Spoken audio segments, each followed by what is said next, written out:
The main difference between this car and a standard XC90 is that this is the first autonomous vehicle within the Drive Me program.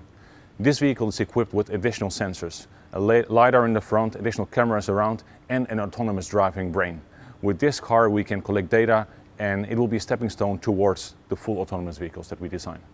We have to study with normal everyday drivers, because we as engineers, we test the technology. We find out if it's working according to specifications. But it's not really about technology, it's about how ordinary people use a self-driving car in daily life. About how people drive their kids to school, to their work, and we want to learn how they will use the time that we free up. When they don't have to drive, they can spend the time on something else. Exactly what? We don't know, but we will find out. In the front of the vehicle we have several sensors. Behind the windscreen you can see a radar and a camera, an additional camera here in the logo, and a LiDAR, a laser sensor in the lower grille. With these sensors we can really cover what's happening in front of the vehicle, detecting anything that may be in its path. It's also important to have side detection.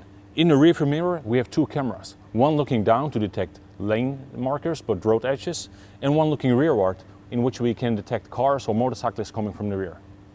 You can imagine that all these sensors create a huge amount of data. This data is being collected in the autonomous driving brain, a very powerful computer that can make decisions on how to brake, steer and accelerate the vehicle in a safe and comfortable way.